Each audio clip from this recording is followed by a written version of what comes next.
Welcome back, everybody. Today, I'm commentating alone. I have definitely no commentator with me right now. Restreamer doing his job optimally. But anyways, we are back with a any percent league match between Equan versus Stravos. I have been hyping this up in the recent broadcasts by like a lot because Equan usually very hyphy towards Racer. He's going for all of the...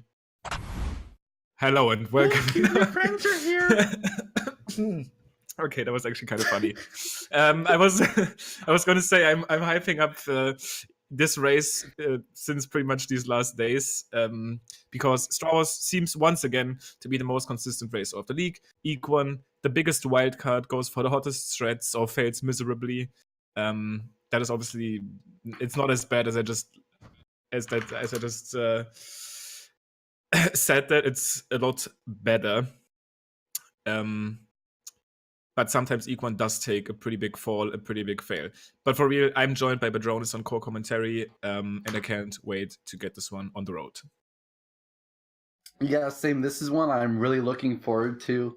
Both these runners actually, as far as Odyssey goes, I've probably seen the most of these two. Stravos is probably the first person I watched a lot because the first BTT video you made, I was like, dude, who's this Stravos96 guy, right?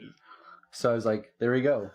And then I started watching Stravos, and that kind of got me a bit more into like the high level Odyssey.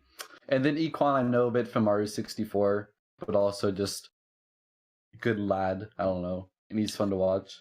For sure. Like Stravos, if you guys were not around at the time, the first best theoretical time video was pretty much featured 50% out of Stravos clips. He used to really go hard for these very optimal strats and did like individual level runs just with implementing these strats and pretty much owned 50% of the playtime during that segmented optimal run. So that's what additionally helped him to get his name out there. But a value that he only really showed since he started racing here, and we are about to start this one up, is his race consistency and his race skill. He has been PBing several times in races. He's been doing well across the board, and I really have yet to see a bad race from him.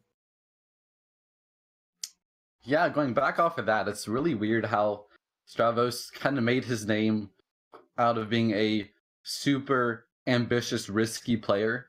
But in terms of the race world, he's known as someone who just puts out consistently solid times, and it's kind of bipolar almost. Like, the original expectation is that he's going to be really fast, but not really consistent. And then the reality is that he is actually really consistent if he's been kind of up to date and working on his game.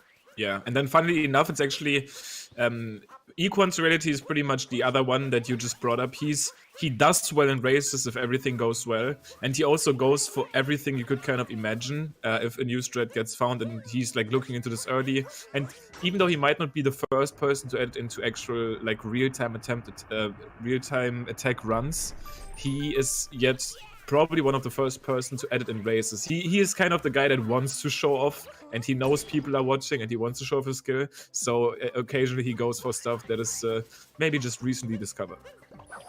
Yeah, unlike people like Chaos, someone more talented will always do it first. Kappa. Yeah, exactly. Equan though, however, it's notable to say that if I think about like a talented runner, like literal like natural talent, some kind of natural gift, I would think about Equan out of everybody. Obviously, we also have people like Goyuya, who's not in this league at this point in time. Japanese runner, very young, very skilled. Rhea as well, very young.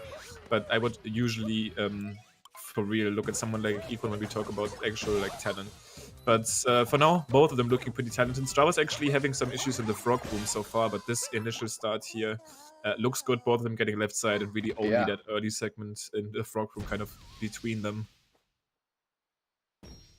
It's also kind of funny you say that because Equan was like back in the SM64 days, he was like really, really inconsistent and like was not too happy with how he was playing, and he went to Odyssey. He's like, oh, this is like easy for me. So I don't know if it's just something with the game or if it is like better suited to his like style of learning and trying to do everything all at once. Because like it's a bit more like, I think Odyssey is probably like a bit something where you can push it a bit more with like every single strat like at Equan's level. So yeah, pretty interesting, but Totally. he's one of the elite players in this game now, and for good reason. Yeah, actually used to hold the world record for quite a bit. Took it from Chaos when he got a, I think, 1:00:38, so not too long ago. So I was actually taking a little bit extra time there to reset up on his first moves, and he will, other than Equan, actually go for the wall jumpless version, playing it a little bit safer. A wall jump version, playing it a little bit safer. And Equan obviously wants to go shooting ahead with everything he can gift us. So I've heard a lot of people talk about like a fast dino. How does that work? Most of the time you'll see Stravos actually taking damage down the capture. This will cause him to lose quite a bit of time. But most of the time for the dino you'll see people like go to the right kind of a little bit to get themselves into a nice angle to hit that hidden trampoline. But optimally you would actually just go straight and drop the dino down onto the rock. And then be lucky enough, or I mean have the right setup for the dino to land on the trampoline that instantly bounce up. But as far as I know, this actually saves up to a second. But the consistency seems to be incredibly low. Nobody has actually pushed yet really to go for that in runs. We see some early game fiends try to add it, but have yet to see someone get it consistently. That makes sense. Like, it's still like on the bubble where like, yeah, you could do it, but like, should you? Like, even it's early on, like the consistency is so low. It's a rough one because the dino is actually like incredibly hard to, I guess, control. So you kind of want to move with him as little as possible. So if you just go for the safe setup and then you're done with him, that's kind of what makes you happy. But if you actually end up failing that fast dino, you have to kind of walk around the trampoline with the dino feels incredibly slow, incredibly sluggish. So pretty, actually medium reward strat at this point in time. A second is quite a lot, but very high risk.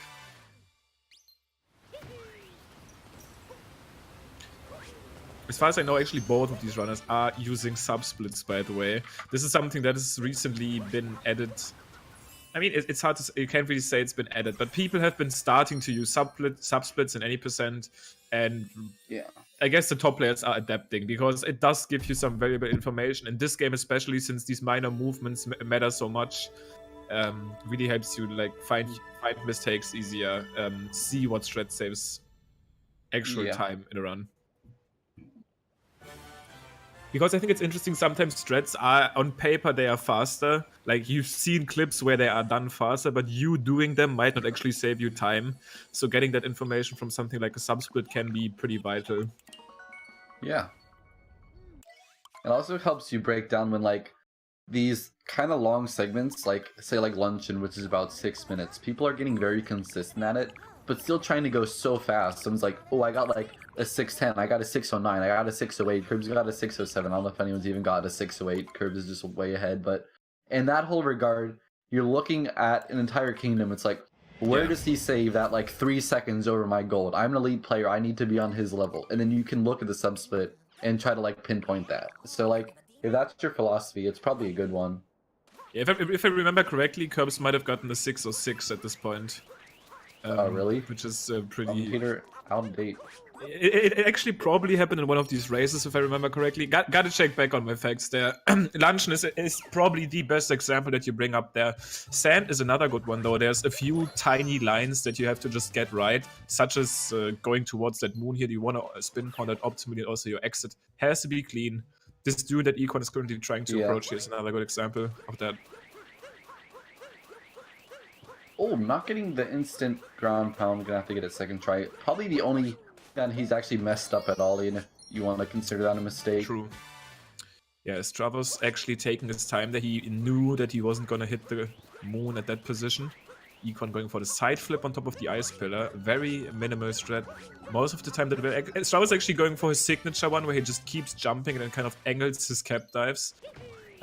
On paper, there's an even faster strat that nobody goes for, but Econ actually slides. For ice jam, but he's failed. He's bonked and he's all the way down. Stravos has a huge opportunity to make it up, but he also goes for ice jam. I think he's got it. He will get that. That's really taking the lead. The funny thing is, initially what caused people to look for strats there was that ice pillar. It was just way too annoying to deal with, and now people actually intentionally use it again. Equan showed why, though. He hit not the exact peak of that ice pillar and ended up sliding down, allowing him, not allowing him to actually go for the spin jump. So I was a little bit ahead in the lead. I kind of got tripped up here, but we'll see if either of these runners get tripped up by the Sphinx. Probably going for a double clip as well. Both of them very confident with the Sphinx clip. So I was getting it first try, and Equan heading into the Sphinx room, grabbing all of the coins in the Sphinx room. No surprises here. Looks like Equan will be very healthy on coins. Stravos only at 108. That might be a little bit tight, especially if he plans on skipping both Rango and Speward, which these runners most of the time will be doing. Actually, still need to check back with so many different racers here. I'm not completely sure if Stravos has added lay clip now. I know he's been hesitant on it for his any percent attempts. Yeah. So not sure about that one. If he does Rango, he'll get some extra coins there. I like how I actually... The one thing that I'm always curious about is how much we actually hype up... Wait. How much we actually hype up coins, even though it actually is not the biggest deal. So do you want to like elaborate on that a bit? What do you mean? I mean, technically we need 200 coins over the course of the run to buy 2 shop modes that are decently fast. 100 Stravos getting bought by the cactus poke here, not getting the cap throw. Probably gonna miss the bird cycle now. What's he gonna do? I doubt that he'll miss it, because if you're fast enough, he will be like in his first lap. So there's still an additional lap to grab him. This is right now looks like still the first one, so he will be good. Actually, very smart of him to hit the bird early, because the moon will already be grabbable as he makes his way over there. Equan obviously getting the better bird cycle. Yeah, that's a good backup from Stravos to really target the latest he can possibly get the bird in its cycle and getting that out of the way. Because would have missed it, and... Yep. Okay, wait, so Stravos is still in the lead, but... Oh no, Equan with a bad long jump angle, gonna fall out of the treetops, barely able to recover, still able to get the notes on time and grab the moon. But a bit of scuffed gameplay coming out here in the end of Sand. Nice backup though from Equan there. As the spin throw basically came to an end, he was able to still cap throw in the air, get another dive off, didn't have to fall down all the way. It was nicely done. But back to the coins here as we approach that ending. Equan with a very good cascade exit, but that failed ice dram will obviously cause him to lose any incredible paces here, right there. Yeah. But yeah, we do want to have 200 coins over the course of the run, buying 2 shop moons. If you will always be guaranteed to be fine in Wooded, since you get at least like 100 in Sphinx Room and the chest on the Jaxi moon. But you might be pretty tight in Snow. If you realize that in Metro, you can go to Seaside and lose like no time. That's why I'm saying I'm kind of hyping this up for no reason. You can just go to Seaside and literally lose like no time. If you mesh perfectly, if you mesh bad, you might lose like 0.3 seconds. It's just an issue when you don't check your coin count. You go to Snow, you just don't pay attention, and then suddenly you're on the shop and you're like, wait, I have like 90 coins, I can't buy the moon. Now I'm in here, I went to the loading zone, and I won't get the moon. Usually people don't actually go into the shop, but they actually like load up Snow Kingdom, and they're kind of like on their way to get Captain Toad, and they realize like, oh, what have I done? And they gotta go get Rango Room. That's usually when the muscle memory kicks in. But yeah, Rango Room is obviously another time loss. It's not as bad as actually going into the shop. We've seen people do that and lose runs in a very drastic way, being like, oh, you actually broke. You can't get the moon, sir. And then let's see if Stravos does lay clip. Doubt it. Nope. Equan 100% though is definitely gonna try to get it here. Goes for the setup, gets Cappy to clip immediately, will get a clip, no fake clip, gets the ground point as well, is about to wall jump here, gets the checkpoint. Wonderful execution on that one. And that will actually shake things up. Yeah, we'll have to see where the lead stands after this Rango fight from Stravos. Because Equan definitely made up some time, and he wasn't that far behind to begin with. Might almost be in the lead. Yesterday's race also showed us that Cappy text that Equan just got by warping up to that chest will come in clutch later on in Metro, will cause Equan to save around 1.7 seconds over Stravos, because Stravos will have to deal with the Cappy text later. This text shows up the first time you open the map when you actually have a checkpoint collected in that kingdom, because Cappy tells you, hey, you can actually warp to these checkpoints. Yep, definitely something to keep in mind, although probably won't be too drastic in terms of the lead difference, regardless. Stravos making quick work of Rango, where Equan still got 1 moon left to go, but Stravos does have to Watch a bit of cutscene. Yeah. It's this cutscene. This is the first one where the fail is happening. There's another cutscene. This is actually just awful. You see, there's another cutscene now where Mario's like, hey, I really got the moon. Then he leaves the scene. And you think that's enough celebrating? No, no, no, no. After he actually drops next to us, he has to celebrate again, doing a little spin here. And this might already cause Econ to actually blow barely earlier. Not exactly, but he's almost making up the entirety of the lead difference that Stravos had going into Lake. And considering that he still has this 1.7-second time save basically waiting for him in Metro, he actually basically is ahead right now, even though we can technically not see it yet. But that by the numbers, he should be ahead right now. Yeah. Looks like we might definitely have a bit of excessive. I would say a bit of excessive celebration coming out from Mario here. Very hyped to get that Grand Moon. You know, maybe should just tone it down a bit, speed up the run.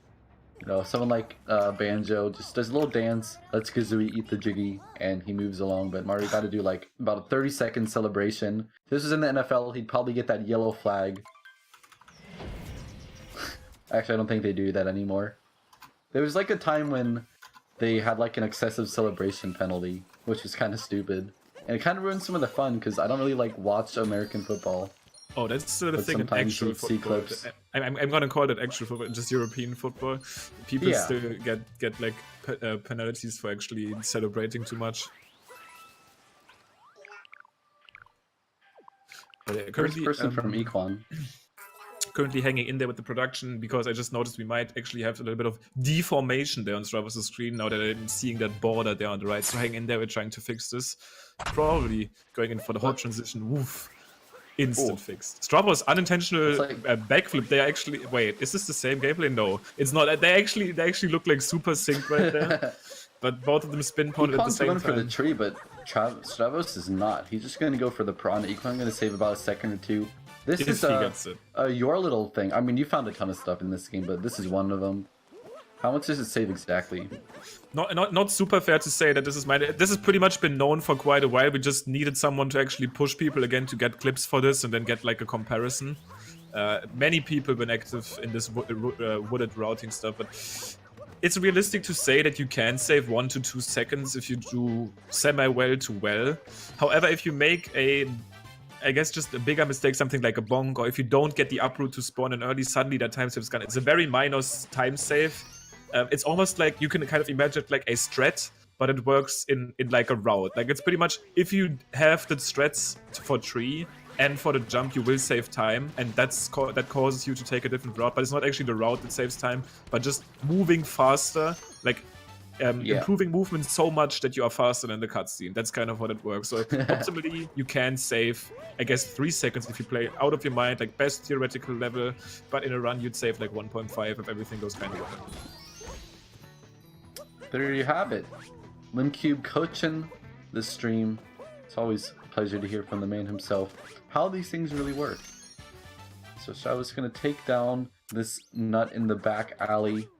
I forget what's actually called, but it is something like nut around the corner or something is the English name. This is actually a bait because this one is the nut on the dead end, even though it's around the corner. We do also get the nut around the corner in this run, which is the one we get before the maze. I always confuse these ones as well. Because I did it wrong so many times, I kind of learned at this point, because this nut is literally around the corner, but I guess it's the one on the dead end. Well, Equan is going for floor road skip now with that long jump on that railing, will be ahead at this point in time. So at this point, we will actually basically see live comparison Equan while being pretty much synced or behind going into like after the shop, made up a little bit of time. Looks like around 1 to 2 seconds, so pretty much a live comparison here. Stravos is also having some slight issues there on the dead end nut, but other than that, pretty accurate live comparison. Yeah, this has been a really good race so far. No one's been able to get off much of a lead. Equan getting hit by the uproot. I would just call it the onion, but you know. That's gonna double hit him right here on that moon because he's gonna get the damage refill. Stravos won't, and you'll see how much that actually loses pretty much life again, which is very nice to see in like a situation. Yeah, it's like 2, I think, but still very, very unpleasant. Just like that, Stravos is taking the lead. Probably seen about 5 or 6 lead changes happen already. Stravos here with a vectoring spin pound roll off of the Spirit Arena. Both here getting the the little buffer jump to avoid that staggering animation. Yeah. Really nice that we're able to see both runners take care of the wooded route itself, not missing that clip or the out of bounds movement. We saw Suisega actually come back from that mistake in the last race, so anything's possible. It is. But very often you'll see like two runners where they're neck and neck, and one of them just having to struggle the whole rest of the race, like Sui had to, just because of one mistake. I really also like watching this room side by side because people have incredibly like different strategies for this, because it doesn't really matter what you do unless you take damage like Equan did there. This is actually hurting quite bad. Can you make it up? He did make it up, which is nice, but another damage refill here, hitting him even harder. I was just going to say how this room is actually giving you some freedom. Like, you can decide how you want to approach it as long as you make the cycle. You can go for like side flips, back flips, ground pounds, spin pounds. All of them can still kind of cut the cycle if you do them right. But Equan not predicting his timing right, and he's taking the damage. Yeah, there's literally like no faster cycle possible in that room. Yep. Correct. Yep. He played it smart though, like he took damage, then he used basically his iframes to kind of jump through the next cycle. This could have caused him more trouble if he wasn't gonna be able to make it up there. So only looking at less than 10 seconds at this point. I think if I caught that correctly, like 8 is what the difference is at right now. Cloud has the potential to change that with like a missed phase, but I'm looking already more at like Lost, which has been proven to be a scary kingdom in this race. Yeah. In this league in general. And this game, for sure. Yeah. Stravos, though, I think he's a bit of a specialist when it comes to Lost. Definitely very clean in execution.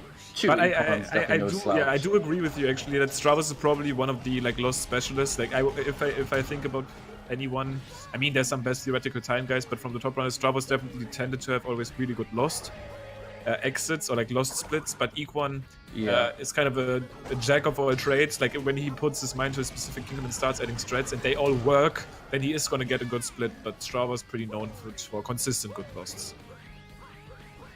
Yeah, definitely able to pull off like 207s, 208s, 209s, and that's really good. That's not just solid. That's pretty crazy. Like 207s is, I mean, maybe 207. Maybe not 207s. Yeah, that's I like don't know what his goal is.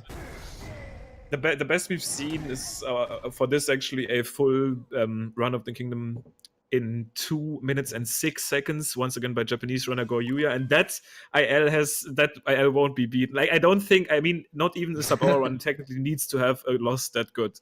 When he did that in the individual like level run, he beat like 4 or 5 segments of the best theoretical timesheet. Like that was just the best loss we've ever seen, really. I want to go watch that now.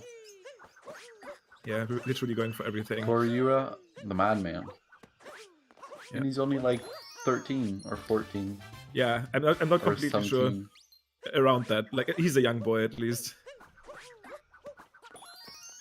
Well, we might see more from him in the future, maybe even in a competitive format. Just recently got into the streaming side of things, so we'll see where this is developing. But right now we basically have synced up Moon, I guess little add cutscenes there where the moon gets added to the counter. Yeah.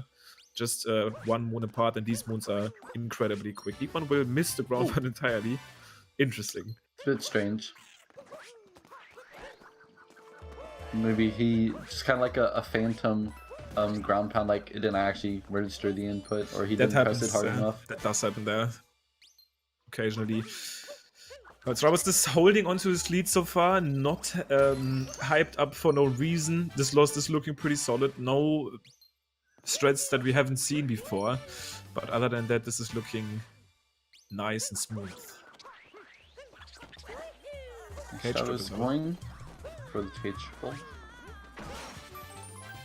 And having to get that angle just right, but makes it happen. Same with Equan. It's beautiful execution. I'm assuming Equan will try. Okay, never mind. I was about to say he might try the up throw dive strat here. Will he? No. That's actually interesting because that's the kind of strat that I'd expect Equan to go for. It is like a little time save that I think we've seen little curbs and maybe Suicide at this point go for this. A pretty cool strat where you basically up throw Cappy and then dive into the cap that is already out there after the moon. So you don't have to throw Cappy after the moon grab. And you can basically cut the corner a little bit better around the wall. Pretty technical stuff that still gets found. These little strats that have yet to find their use, but slowly but surely we see them coming in hot. Here we go. So Lost is done, and Stravos has maintained his lead, but not by much. Equan had a pretty solid segment as well. None of them really making any significant mistakes that I caught, at least. And now we're in Night Metro. So we actually saw, again, the last race, I don't know if you were watching the stream, Fur actually took a pretty costly bonk here coming up this building. Oh yeah, this one hurts a lot. There he goes.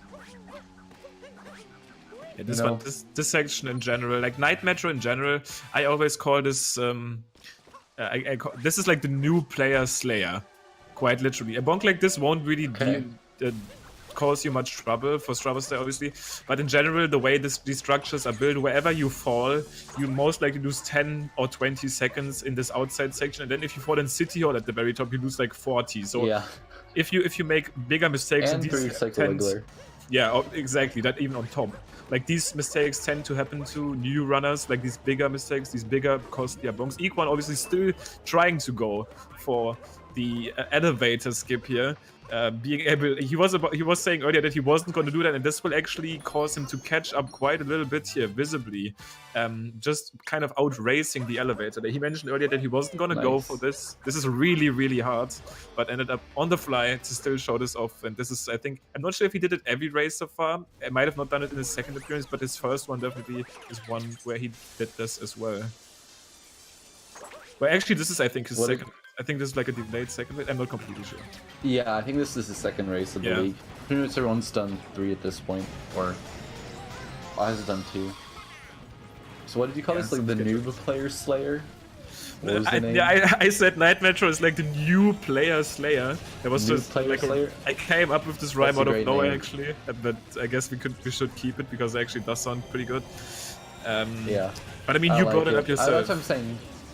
Like Mecha Wiggler, you brought it up yourself. This is such a tremendous time loss, and like a couple missed shots, and that happens to a new player, will kind of kill a good pace for them, or like lose them a lot of time. Yeah. Especially if you're at like kind of a level where, you know, maybe you're in like a, I don't know, like a 107 or something, where like a 2-second time loss isn't that bad. If you actually get a 3-second Mega Wiggler, that actually is still really bad because it's almost 30. So at any level, 3-cycle is really damaging, but at the top level, it's got to be perfect, and Equan and Stravos both getting it done, and making that Mecha Wiggler just explode. Nicely done. Stravos, very skilled first-person shooter player, getting in these shots. He actually also, this is actually crazy if you go back into this like BTT lore, and this sounds like a random word, but if I explain this again, BTT, best theoretical time, is a spreadsheet that the community has been keeping, tracking the best segments ever recorded, ever seen. His Mecha Wiggler fight there has been in there since like May last year, and no one was ever able to beat it because he got like an insane pattern, reacted perfectly, very quick, precise shots. Stravos, the Wiggler bender. Yeah, Stravos himself, yeah. Well, Scootlip coming up still now. the BTT? Yeah, up until this day. At least, unless someone beat it and I missed it, but I doubt it. Well, Scootlip has been hitting runners quite recently. Yesterday, actually, in general, we've seen some people lose time to this trick. It's pretty precise, but both runners getting it very quickly. The drive-by version, you just drive by the cage, lean in real quick, and got the moon. Yeah, not today. Uh-oh, Equan. Actually losing a little bit of time there, trying to go over to the pole with a little capture warp.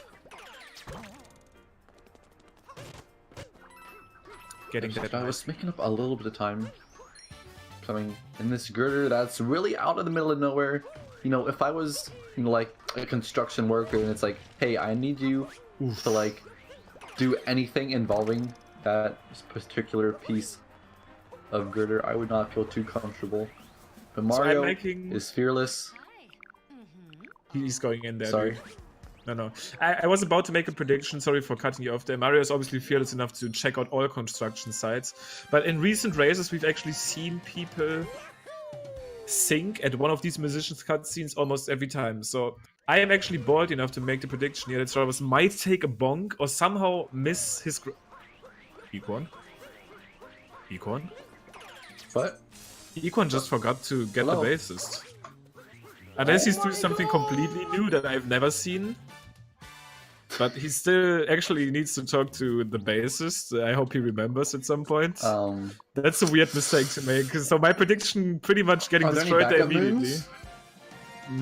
I mean, the bassist is slow, but the very fast ground pound moon, you can't back that up. There's like a 5-second detour on that route, and every other move would be like 25. So what he could do technically is like warp out of the musician's room and then still get him. I mean, I'm not sure if he has any plans for this and he's like keeping stuff secret, but I highly doubt it. I can't come... Like, I've been routing this kingdom extensively and have been pretty much trying everything. I think that was just unintentional. I hope he remembers, though. Okay, so we'll have to see if Equan is taking a look at his moon count as he's grabbing these moons, because he should be about to go into the crowded walkway side room, but he's got another moon to get. So yeah. I think that kind of stomp on the ground when Mario's like paralyzed, that kind of represents his mental state right now. He's just like, wait a minute. Oh, wait. He's freaking out. He's shaking. Well, you know, like when you lose something and like you feel in your pockets for your phone and it's not there and you just like stop dead in your tracks. That's Equan right now. Mario definitely having a crisis. I'm actually scared right now because I'm hoping he's not going to try. So let's see if he's got a plan. Yeah, I hope he's not going to go for this. Okay, he's smart. You can actually... You're talking about the vector from the... Yeah, the pole thing. That would have been optimal there at this point, but this is incredibly hard. There's like a strategy where you can use this little like pole and flick yourself over to this island, but very risky. I remember you were specifically talking to me about the bullet building route and like why that was so difficult because of the pylon vectoring. Yeah. It's like, yeah. This is the main part. Yeah, okay. I don't know why Equan even forgot to get that moon either. Like, I feel like it should just be second nature. There's a big metal crab thing and you just ignore it. So, Equan, a bit of a mental slip up, and that's going to cost him some time. Yeah, the only way I can kind of imagine how that happened is, I mean, obviously the musician moons kind of look the same. It's like a story moon cutscene, so you might be like, okay, I got the story moon, so now I'm warping, next step is warping. So maybe just blanking out of that, already thinking about some stuff in the future. And talking about stuff in the future, Stravos just ended up going to Snow. While checking this coin tot kind of from the corner there, I know he had 95 earlier, which will be fine because there's enough coins scattered around on the ground for him to be able to get 100 when he gets to the shop. It was funny when you said that, like, speaking of the future, Stravos is going, and I was thinking, like, Back to the Future or something like that. Like, yeah. I don't know. Okay, 95. No, just Snow Kingdom. 95 in the bank. Only getting 2 right there, not a big deal. There's like 5 in the one sub room, another 5 in the other. So as long as he doesn't die in the poison room, which is actually a pretty common spot to die in, or once again, more for newer players than for more experienced ones. Yeah. But we've seen it on all levels for real. And sometimes, like, knowing the stakes of something where it's not even like, sure, you lose time and that's a death and it's a terrible place to die, but that you can't even get the shot moon anymore. Like, that sometimes puts the thought in the back of your mind that makes you more likely to miss it. So hopefully Stravos is just gonna keep playing smoothly like he has been for most of this race and not mess up. Yeah, actually good point. I'm pretty interested to see his exit here. And obviously, as I'm bringing up his pretty nice pace, he's making a mediocre, like a medium costly mistake here. Kicking against that bridge sometimes causes you to perform a wall kick like downwards, which is pretty weird. Equan actually going for an interesting strat himself. Stravos at the same time goes for the moon clip. He's too far away from the wall though, so that won't work. So he's just gonna go to the poison room immediately. There's actually a moon clip you can do. He looks like Equan will try it himself, actually starting this up at the spin point, and he also will miss the clip. That looked closer for him, but not enough. Yeah, it only takes about a second anyway, even though it looks like there's a bit of movement through the halls, it's not that much of a shortcut. Equan making It was pretty tight cycle there. here. Alright, so Stravos is gonna survive the poison room. Equan hopefully And making it Equan. through himself. It was not so tight for him on the cycle and much more tight on actually getting the triple. But very interesting there. He actually kept that Spiny alive intentionally. Usually you want to roll up close and then finish the job with like a road cancel. Kind of like keep your momentum but throw capital to the side, kill the Spiny. In that case, the camera will be closer to that moon spawning, causing you to have a faster camera pan. And the way that played out was actually kind of optimal. Like the Spiny just jumped off at the end, so he was already close, and without even having to throw Cappy, he increased his speed there a little bit on the camera pan. Definitely some optimal play coming out here. Stravos in the meantime is 1 moon ahead. Equan just has to stack these Goombas wearing their little Santa hats. How about a Mario hat? And these Goombas all too happy to oblige because of Cappy's ghost-like possessive powers. And kind of scary if you think about it that way. I think like Cap Kingdom is like kind of ghost-like. I don't know if there's actually like a canon backstory to Cappy or like why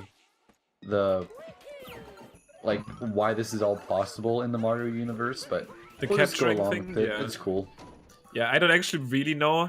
The one thing I remember is people asking after they beat the game, Well, wait, Cap did I Kingdom actually... looks like Like, they were asking themselves, wait, did I actually, like, play Mario, or did I play Cappy possessing Mario? Monkas. wow. That's the deep question. But with Monka S being brought up here, this is definitely a pretty scary moment here for Stravos as he approaches Snow Dram. Does Transition have game on point. anything to do with the runner Dram 55 or even the capture warp mechanic. He gets it very nicely. This is actually a little backstory time as Equan is... let's actually wait before we hear the Snow Dram lore. Equan, very quick setup. Equan here, making sure to delay those dives just a little bit and able to get Snow Dram very well. Actually, not even... neither of them looked like they were about to fail it either, but barely got it. They both got it pretty much as well as you could have. Yeah, but I could, as far as I could tell. Big amount. So the way... It's not even that big of an amount, but as much as you could. It's interesting because going into Snowdram lore, that jump used to be... Like, people didn't think it was possible at all. Then someone made like a YouTube video pretty early into the game cycle that it is possible using like the vault mechanic, and everybody was like, yeah, okay. He took like a day to make that work, so this is not going to be a speedrun strat. But then pretty late, like later into the game, Shaden and Ikitrix, who used to run 2-player, Shaden incredible speedrunner for Ocarina of Time, and this game incredible like melee player, Ikitrix incredible Breath of the Wild runner, and so on. This goes on. Both of them kind of figured out like this camera setup, and just because Dram got so vocal about him not liking strats being named after him, like that Dram strat in Sand, they were just let's just call it Snowdram. Let's continue the triggering. It's hilarious. Actually, I didn't know that was why they called it Snow Dram. I knew there was a guy named Dram. Yeah, Dram, pretty skilled Super Mario World runner, and also very, very early into the game cycle here. He was very fast as far as getting like one of these lower times. I think he was one of the very first people who got like a 105, like up, maybe like 10 people at the time. Probably was top 10 at some point. I would need to go back to like fact check, but Dram definitely did pretty well in this game as well. Yeah, I mean, I honestly have no knowledge about any of that. You know, I'm just a noob here. But Limcube the Goat, always available to share some knowledge, so much appreciated.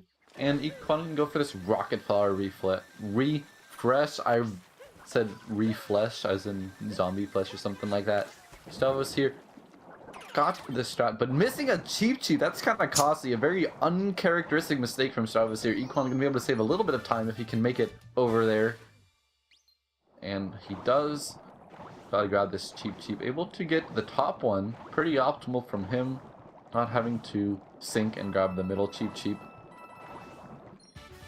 Yep, definitely saving a little bit more time there in this underwater section. Oh, okay, I just realized. Limcube is gonna execute some frontier justice. Gonna have to swoop in there real quick and save the day.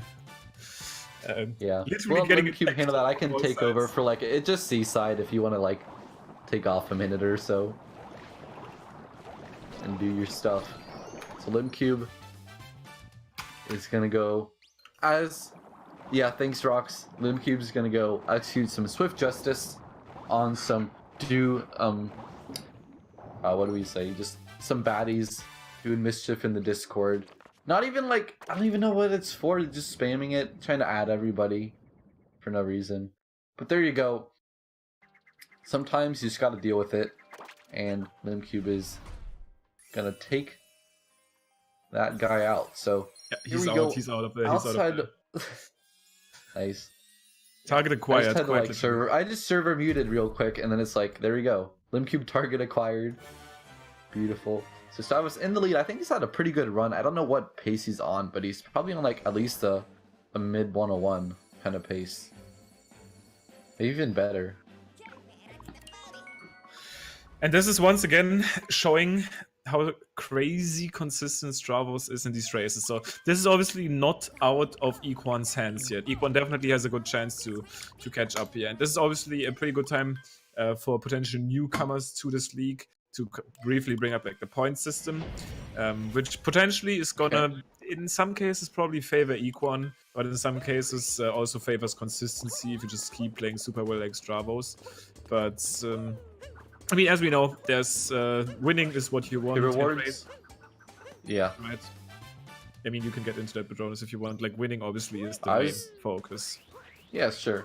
So, is it 40 points for a win and up to 20 in terms of the points up for grabs? So in any given race, we're gonna take a look at the margins that each competitor finishes in, because we've seen some races where it's down to the wire, both runners are playing super good. It's like, well, we should kind of reward someone for playing well, or at least how close they are to an opponent. We're not actually specifically rewarding times.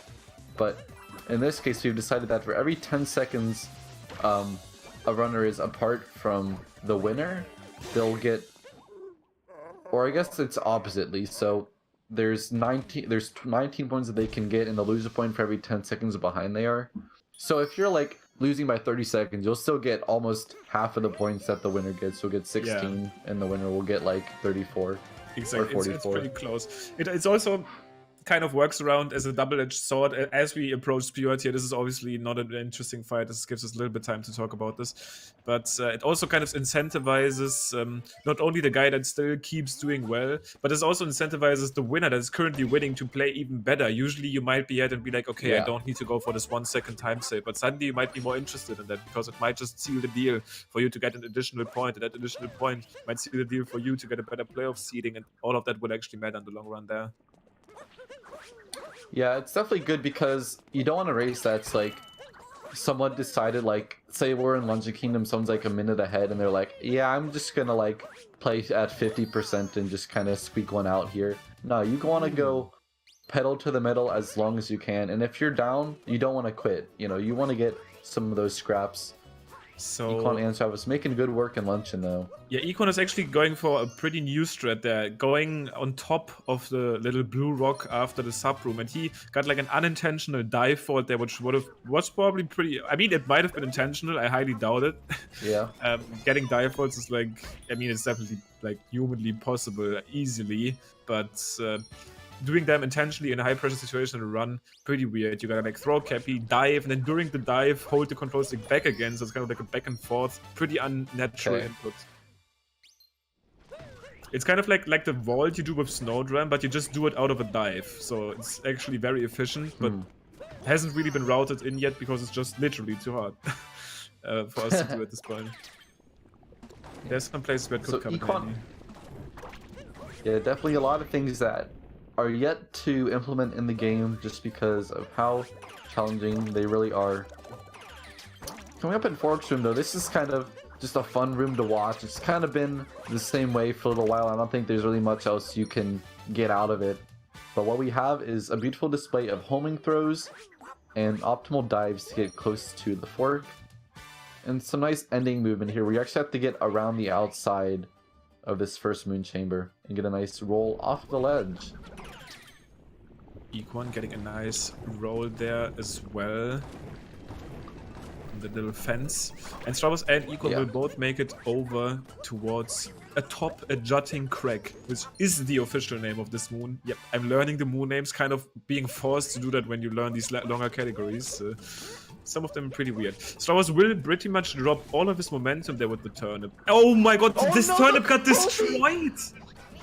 What is this? I've commentated 2 races and in both of them a turnip has been absolutely just demolished by the environmental hazards of this kingdom. Oh my in the last race, I don't know if anyone... Okay, Equan's kind of killed his hammer, bro. This is nuts. Stravos is going to save a meltdown. Dude, they thought the Pepto-Bismol was deadly. I don't know. This turnip is probably a bit more saucy than the sea of Pepto-Bismol here. I don't know what is going on, but neither of these runners can get their hands on a good turnip clip. In the last race I was commentating, it was Fur versus Suisaiga, and Fur was taking his turnip down, and he actually burnt in the lava, which killed his turnip. Wow. And he had to go break the cheese blocks. I am very shocked that this has been able to happen twice in one day. To be honest, it's been destroyed. Yeah, and this one that happened to Stravos was even less his fault, because he just dropped the turnip down and the pan bro decided to throw a pen if you caught it. So the pan bro literally just stole the turnip. Funnily enough, he ended up probably saving some time with the way he did the cheese, like the cheese lever there, the lever hidden in the cheese, because Equan had some issues there killing his pan bro. Very, very interesting. Yeah. Oh no, Equan trying to be fancy. Oh, can he get he's out? Gonna pay. Okay, he can. But he actually tried to do the up throw dive strat there that I brought up earlier, like the very nice dive out of the up throw, not able to make it work and falling down quite a bit.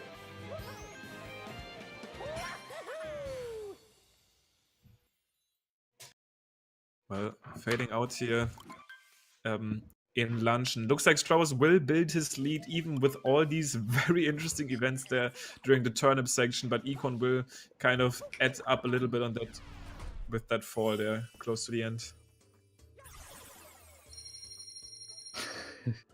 Stravos having a lull at the turnip in the Discord. You know, definitely a very rare occurrence. Stravos might have wished he just gone for like the Ultra Kobe.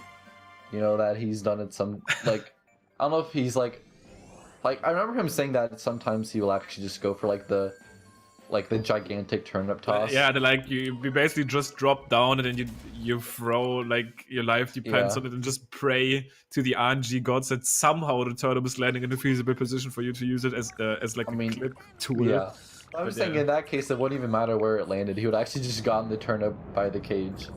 But in that case, the pan bro had to take some action. Yep, vicious Mario, vicious from stirring the up Flunchy Kingdom. Well, we're heading into ruins. Technically, there's a pretty vicious enemy there waiting for you, like a ginormous dragon, but that one doesn't really interest us anymore at this point in the speedrun development. We figured out all of the fast strats, we figured out the fast movement at the start is pretty much just dodge the rings, get the swords, play the auto-scroller, and get out of there. Do you know who Steve Harvey is, Limcube? I'm assuming you do, but he's more of like an American thing. I don't, and now I'm feeling like I'm probably embarrassing myself, but I don't. Okay. So there's a meme, like an image of Steve Harvey. He's like a host of Family Feud and does some other like kind of reality TV kind of stuff. But there's like a meme where it's like a kind of half transparent image of him like laughing, kind of like doing like the giggle face. And then yeah, I know that one. Also in the image, he's like has like hand over his mouth. He's like, oh. Like, that's like the first half of luncheon, the second half of luncheon for both these runners. He's like, this is easy, and then like, oh shit. I actually know the picture. Yeah. It's a good meme. Hard agree on that one. Well, even though there's not too much to talk about as far as the gameplay is concerned in this auto-scroller known as Ruined Kingdom, this is obviously a good time. I mean, I know. This is also a good time, though, to bring up the exclusive world's first one and only exclusive speedrunning event known as pace happening in Laurel, Maryland in April. Tickets are available pretty much right now. You can check that out, typing in !tickets. It will be the first live speedrun event pretty much made for competition. We'll have obviously live commentary. The finals of the major leagues will happen right there live in front of the crowd. We'll have everybody is there basically that has been involved here with the PACE community, and we would obviously love to see you guys there for some live speedrunning action. 24/7 venue. I actually love that location in general. Like, I've actually gotten the chance to check out Xanadu Games Yet, which is the venue there. This is a huge venue where the Maryland Smash scene kind of holds the biggest like neutral, like local Smash tournament every Tuesday, known as Xanadu. Incredible. I was able to get 1 and 2 in the Smash tournament because they actually have like amazing players. They have like ZD who makes like top 8 like nationally. I haven't gotten the chance to play him, but incredible venue. This is pretty much like VG Boot Camp's main base right now. Gimme and his brother throwing the show there. Definitely a very, very cool venue. So we would obviously appreciate to see you guys there. Yeah. Imagine if I was just kind of imagining having a crowd for some of these finals, you know, getting the atmosphere of a big room with a bunch of people watching. It's not like GDQ where it's like, you know, just passively watching, you know, actually get people really into a race. That would be really insane. So if you want to be part of that, go buy yourself a ticket and hope to see you there. I should be there as well. I know them Cube will be. And Equan and Stravos, if they make top 4, they will be too. Yep.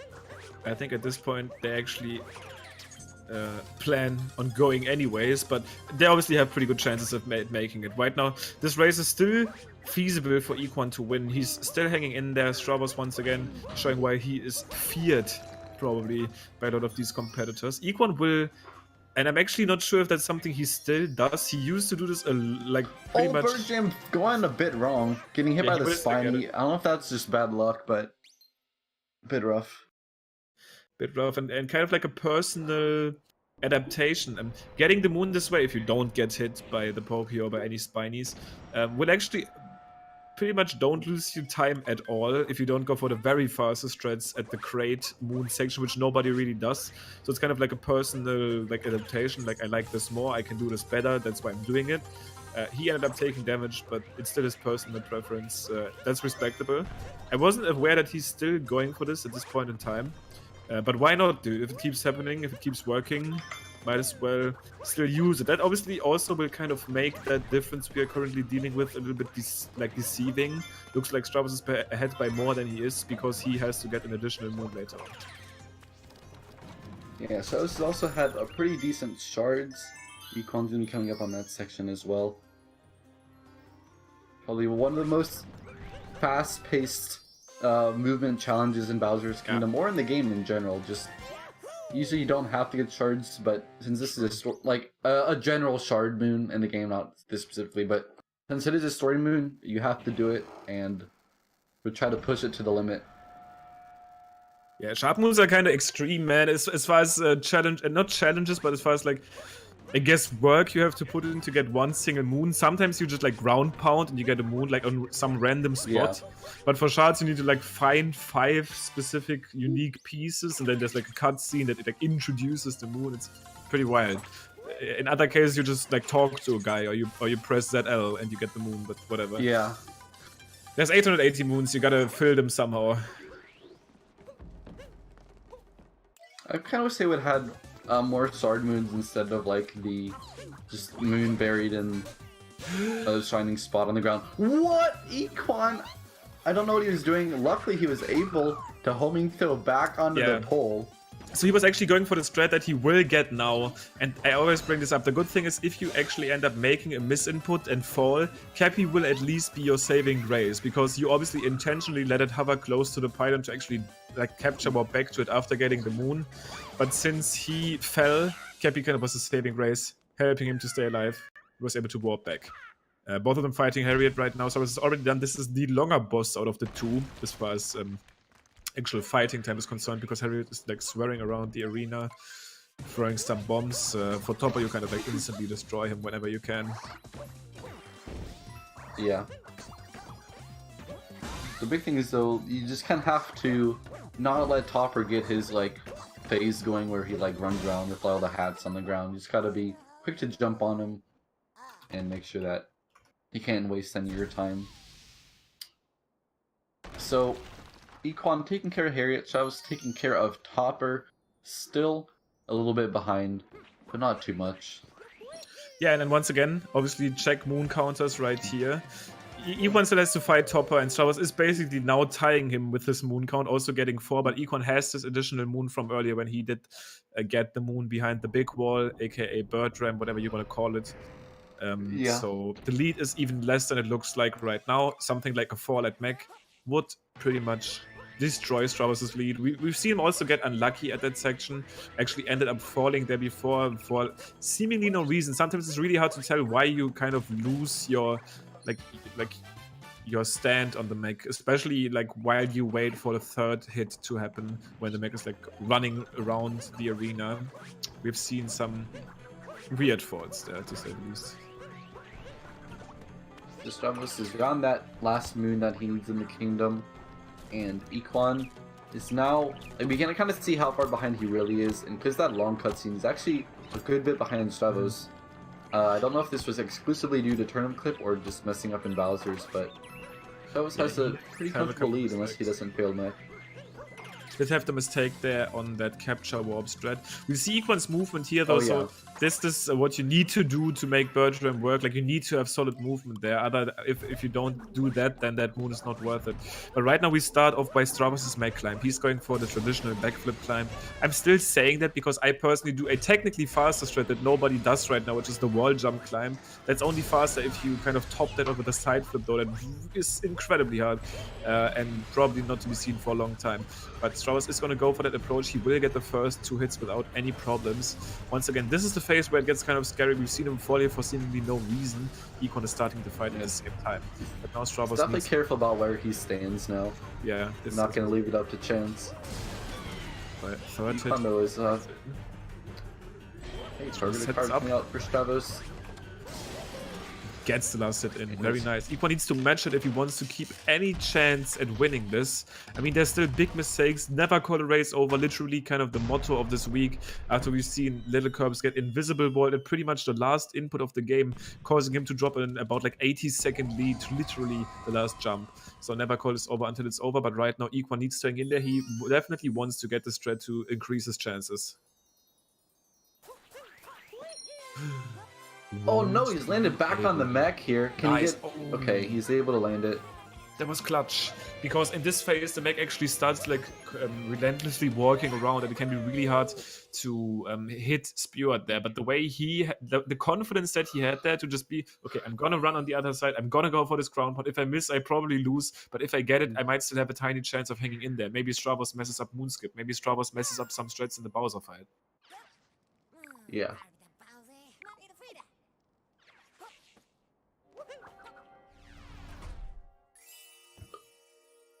So here we've got those and Equan finishing up with some cutscenes. How much did that fast mech climb save that you were talking about earlier? Oh, that's something that doesn't also really save much. You could probably save like half a second with it, if people started going for that fully. But it's a lot to ask for, because it would actually you would need to change like your stick angle during the initial start, and runners have been doing the backflip climb for like months now. Maybe it's like getting close to like half years. So changing up the climb a lot for half a second of time save is something they don't really look out for yet. It's definitely not easy. Yeah. It's in the BTT though. I have the clip, by the way. Just saying. Weird flex, but just saying. Yeah. You know, Limcube, if he wanted to, he could just make the BTT all his clips. Yeah, I mean, obviously, yeah, exactly. I just don't have the time. I mean, I'm pretty busy here commentating high-quality league races. What can you do? Well, Stravos is starting up with some very nice movement. We've seen these top runners really figuring out these vectors. He is still going to have to dive. We've actually seen people to be able to entirely skip that dive and just basically start walking out of the triple jump and then continue with some high momentum rolls. But he's going to be able to make it over here, hopefully grabbing both flowers and at this point, it's really only a clean Moon's Cave skip that he wants to focus on right now. Here we go. Stravos coming up for getting a good swim time. This actually hurt a couple of his races where he's had the lead. Able to get it fine this time. And a nice run around on the ledge to get a nice single jump. That actually looked a bit sketchy. I didn't know, like, because of his angle, how much clearance he had. But it was actually a bit close. Equan bonking. Wow. The moon gravity definitely kind of deceives you here as far as like your air momentum is. It's obviously highly increased due to the low gravity, making that jump at the very top possible. See Equan going for the normal ground pound, hopefully getting this first try very quick. Still needs Cappy to kind of reassure his positioning. That will make his way over to the cathedral, but Stravos is in the Bowser fight right now. Even if he makes a mistake right here, this is not going to be enough for him to drop his lead. It would be a very tremendous mistake here, pretty much a kind of chain reaction where he messes up multiple things, or something in that escape section. Yeah, other than Trainer Club, Stravos has had a really solid run, not many big mistakes to speak of.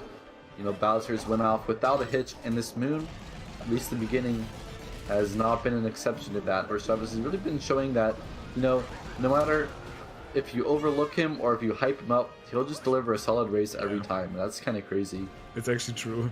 Like, he doesn't care if people hype him up, if people are like, yeah, he's gonna perform amazing, or if people are like, I mean, Stravos is still fine, but Chaos is way better. Like, it doesn't matter what is being said, Stravos is just gonna do his thing, and he's gonna do it well, it looks like. I mean, no cursing. No cursing here. Not trying to curse anyone. That has been pretty effective in these recent matchups. But right now he's an entire Bowser phase ahead, and this last one takes you about 30 to like 25 seconds. So this is probably the lead we are looking at right now. Chaos landing the last punch on Bowser and able to initiate the escape sequence. I'm not gonna like talk about... Oh, never mind. Equan just has one more Bowser phase to go. It's still gonna take a little while just because of how much you have to punch him. Escape sequence initiated. Stravos literally on his way right now. Yeah, he's still on 101 pace. Dude, look at that line as well. Time. Look at this line. This man is playing with this line. Actually, wait. These are really good jumps. Yeah, I was about to say, like, this is actually really, really solid 101 pace. This is actually like pretty low. Like a 40. Yeah, low? like even no, never mind, not low. Like 40 probably if he makes it there in time. 40 seems realistic, like 140, which is amazing. Yeah. For a run like this. Yeah, for sure.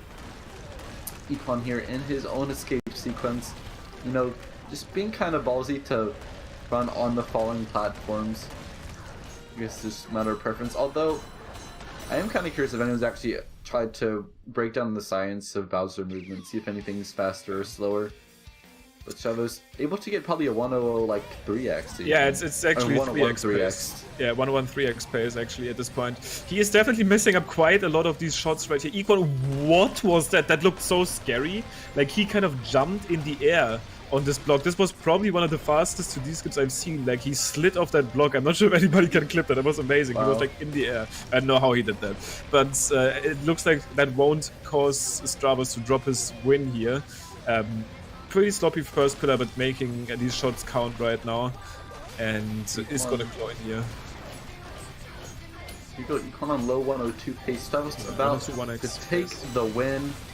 You know, Equan, a good showing for the most part, but a few mistakes in the late game. I mean, as well as like a couple mistakes throughout, but overall, Stravos able to get a really solid 101.33. Equan gonna get a low 102. So Stravos is really showing his race quality, where, you know, Equan will probably be able to win like some races with the low 102, but, you know, people like Stravos aren't gonna let that slide, and he's gonna take the win today. Absolutely not. Yeah, absolutely not. Stravos, incredibly crazy performance so far. And the good thing is he's actually winning by reasonable amounts. Like it's closer to like minutes than only like 20-30 seconds that he's winning by. So he's even cashing in a little bit extra here with this point total. So this looks like Equan will end his timer at 102.16. Actually not ending his timer, but I think it was a 102.16. Doesn't matter in the long run here, because we are looking at 30, 40, less than 50. So looks like Equan will, I think this is going to be 5 to 15 points. So Econ is going to get 15, and so is going to get 45, as far as I'm doing my math on the fly correctly. All right, and we have both runners today in the call. First of all, let's go to Stravos, the winner of this match. This was a pretty good run overall. A 1-1-33 is nothing to be disappointed about. Do you think there's anything that went surprisingly well, or you thought you could have done better? My early game was a little bit bad, but I'm still... So I have a habit of going back to Call of Duty and Rocket League for way too long in between races, and I need to like just cram in practice right away. And so, I mean, I keep getting down the important parts of the races, but everything else is looking a bit sloppy. But the major points were really the early game, a little bit of Metro, and definitely Luncheon was a bit bad, but everything else was solid. I can't really complain. I was about to go back. Yeah, I was about to go back and kind of like talk about what happened in the race, because I was actually not remembering too much stuff, but then I remember right now what happened to Stravos' turn-up in lunch. And is this? I haven't seen that in quite a while. Is this something that usually happens to you? I mean, I highly doubt it. It's something I've never seen in quite a while. I normally don't get the turnip to break. I normally am careful enough to not let that happen, but lately, like, I don't know, a lot of my runs, I've been not able to grab the turnip during the spin pound, and even though I'm quite a good distance away from it, I'm just, like, timing my roll cancel wrong or something. Yeah. I think it's also worth to say, and I'm personally interested in it, that if we count out these things, like that specific luncheon in general, you're obviously also technically still, if the practice keeps rolling, capable of being. And the one thing that you, it seems at least in races, have still not really been looking at is like the leg clip one. Is this something you've been practicing? Is it something you want to add in this race league, or is this something that can wait in your mind? Yeah, I'm not really thinking about doing it in races. I'm not even doing it in runs yet. Yeah, I think I'll get a 100 3x or 2x before I consider doing it, honestly, because it's not that much time saved for what it is, and it's just it's gonna block my runs. It's gonna cause me to reset more, and honestly, like, having that extra little bit of time save isn't as important as just making sure that I'm as consistent as possible in my mind. Respectable. Going over to the other side of the coin, we have Equan, who has had no trouble resetting this stuff in the past, but in this race, you know, it went all right for the most part, but you know, also having a bit of trouble with the turnip clip. You know, how do you think it went in general? And also what happened in Metro. Oh yeah, I totally forgot about Metro. That was like the craziest part. Well, he literally so I don't think he wants to talk about Metro. Okay, I'm back. Okay, never mind. Yeah, Metro. I haven't completed a run since What? So I completely forgot how to. Hold on, I'm busy. Give me like 5 minutes. Metro. Also happened in Luncheon. Lots of bad things were happening, but some good too. Yeah, definitely some good stuff. Unfortunately, not able to make that last strat count, but definitely seen the elevator skip again, which is obviously the official name for that strat.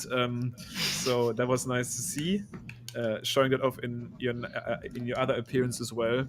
And I think, I mean, it's not the end of the world. I did quick math there. I'm not sure if it's actually correct, but as from my initial like gauge, I think you'll be getting away with 15 still here from this matchup, and Stravos is obviously getting the 40 and an additional 5 with the quick math here. I might be like 1 point off.